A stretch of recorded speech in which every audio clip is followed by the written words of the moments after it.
pues de los estudios. Sí veíamos pues cómo pues la mayor parte de la ciencia se hacía fuera de México, y por eso pues tuve ya desde entonces la aspiración de salir de México a hacer una maestría, un doctorado. Pero por otro lado veía yo pues que había buenos científicos en México. Yo tomé también clases, no formalmente, pero como oyente, en la Facultad de Ciencias, que había más, digamos, profesores dedicados a la ciencia.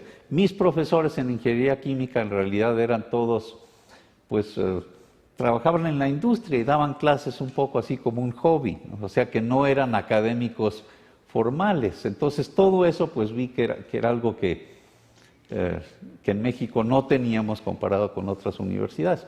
Por fortuna eso ha evolucionado y ya es distinta la situación. Pero en aquel entonces sí era, pues, no era una carrera académica, digamos, no había doctorado ni maestría, prácticamente no había investigación. Y yo tuve la oportunidad después, en un momento dado también, de empezar a formar los estudios de maestría en ingeniería química.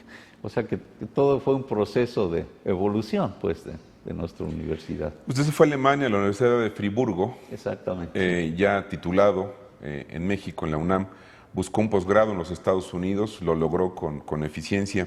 Vivió en París, regresó a México a crear, como usted decía, el primer posgrado en ingeniería química en nuestro país.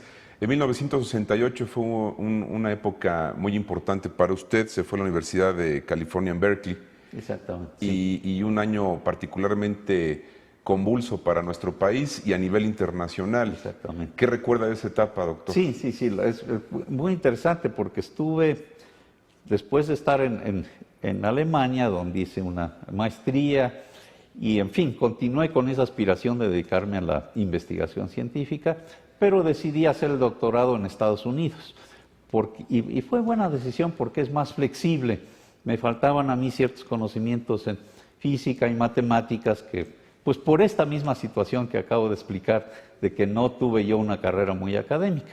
Y me dio tiempo de empezar a aprender eso en Alemania, pero realmente en Estados Unidos, con un sistema más flexible, era una mejor manera de hacerlo. Así es que tomé esa decisión.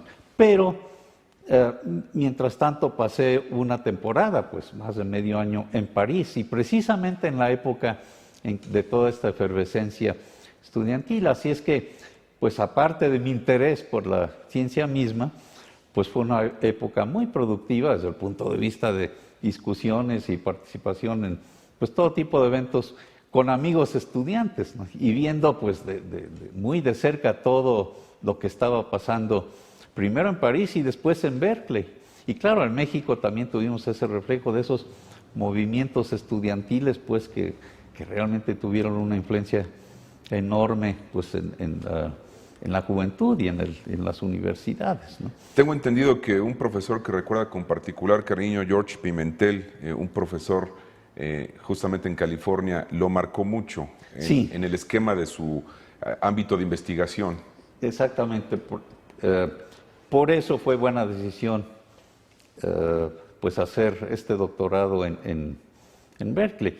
También quiero apuntar que no era nada fácil ser admitido a las universidades de primera, pero tuvimos la suerte de tener un par de profesores visitantes que vinieron a México de Berkeley, pues por invitación, etcétera, etcétera. Pudimos tener interacción con él, no solamente yo, sino varios amigos, y fue así como logramos la primera generación de estudiantes mexicanos que fueron aceptados para hacer estudios de posgrado en Berkeley, pues que pues es una de las mejores universidades que hay.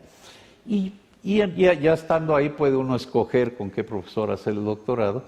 Y yo tuve suerte, también estoy muy satisfecho de haber escogido al profesor Pimentel, tanto por el tipo de ciencia que estaba haciendo, que era lo que me interesaba, ciencia muy fundamental para entender cómo funcionan las reacciones químicas, pero el profesor Pimentel también tuvo mucho impacto en la enseñanza de la química.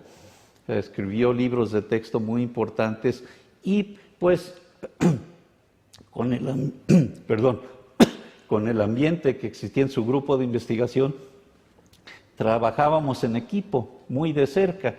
Y fue ahí donde realmente pude darme cuenta de la emoción de hacer descubrimientos en ciencia de algo que no se sabía antes.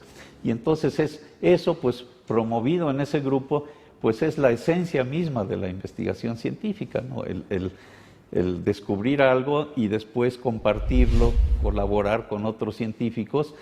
Y hasta cierto punto, pues era la meta que me había yo fijado desde niño, ¿no? De poder contribuir pues al desarrollo del conocimiento, en mi caso en la rama de la química. Desde el punto de vista humano, como persona, me imagino que es apasionante, obviamente, tener la aspiración de descubrir algo. Pareciera a veces en la era moderna que ya todo está descubierto y eso es absolutamente falso. Hay un universo por descubrir. Exactamente. Y el ánimo científico es lo que yo siempre he admirado mucho de personajes dedicados al estudio como usted en materia de ciencias, porque ¿qué se siente descubrir algo, doctor? Es decir, debe ser apasionante. Exactamente, sí, es apasionante. Muchas veces requiere pues un trabajo intenso y hay que dedicarse a eso, de estudio, porque pues no hay garantía de que va uno a descubrir algo importante o algo nuevo, pero pues tuve suerte y ya desde el doctorado de hacer trabajos de investigación nuevos, importantes, con ayuda del ICO, con colaboración con el profesor Pimentel. Pero sí es algo pues altamente satisfactorio, digamos, el poder contribuir a ese pues desarrollo del conocimiento a través del método científico. Y es por eso, que es otro tema, es por eso que pues habiendo regresado a México muchos años después, es algo que estoy tratando de promover en la enseñanza desde la educación básica a los niños, repitiendo un poco esa experiencia que tuve yo, pero es el darles la oportunidad a los niños de aprender este método científico, de que ellos mismos descubran, no tienen que ser cosas nuevas, pero que hagan experimentos, trabajen entre ellos. Es una revolución pedagógica que tenemos hoy en día, pero con esa idea, y los niños que están trabajando con este tipo de esquemas, pues están mucho más contentos de ir a la escuela que los niños que nada más van a oír a un maestro. Así es que es ese tema tan fundamental el que estamos tratando de promover en todos los niveles, esa satisfacción por ver cómo funciona la naturaleza, por descubrir cosas nuevas y cómo aprender a pensar, ese método científico, digamos, de evidencia, observación y evidencia, y sacar conclusiones pues basadas en esas observaciones, ¿no? ¿Quién es el científico descubridor que más admira usted? Uy, pues es una pregunta muy difícil porque hay pues un buen número de científicos que han tenido un gran impacto en mis estudios, pero quizá uno de ellos que puedo mencionar es un químico, Svante Arrhenius, que fue uno de los primeros químicos sueco que recibió el premio Nobel hace ya casi 100 años y tuvo un impacto enorme en la química misma, en distintos campos. Por ejemplo, en una ecuación que lleva su nombre, que nos describe la velocidad a que reaccionan moléculas entre sí. Otro descubrimiento por el que le dieron el premio Nobel es pues lo especial que es el agua como solvente y que se forman iones. Cuando echa uno un granito de sal y se disuelve en agua, se separan los átomos que forman la molécula de la sal y forman iones. Eso pues fue él el que lo estableció. Pero el su tercera contribución fue al cambio climático. Ya desde entonces se dio cuenta Arrhenius de que la humanidad podía cambiar la composición química de la atmósfera y con cálculos pues relativamente sencillos hizo predicciones que aún son pues muy válidas de cuánto podría cambiar la temperatura si la humanidad continúa pues emitiendo estos gases. Así es que es un ejemplo de un científico muy productivo en distintos campos. Otro ejemplo muy notable que sí que muy conocido en todo el mundo es Albert Einstein, pero ahí también lo menciono en el mismo contexto, no solamente por la teoría de la relatividad, que es lo que pues, la mayor parte de la gente lo conoce por eso, sino por varios otros descubrimientos muy importantes que tuvieron un impacto enorme en la ciencia. Esa variedad, esa creatividad en distintos aspectos de la ciencia, pues es algo verdaderamente impresionante, ¿no? Doctor, científicos de su talla, como los que usted ha mencionado, ganadores, por ejemplo, del premio Nobel, o no ganadores, porque no necesariamente un gran científico tiene que ser reconocido con el Nobel, es una consecuencia de... buscan la inmortalidad en su actividad, es decir, ¿a qué me refiero?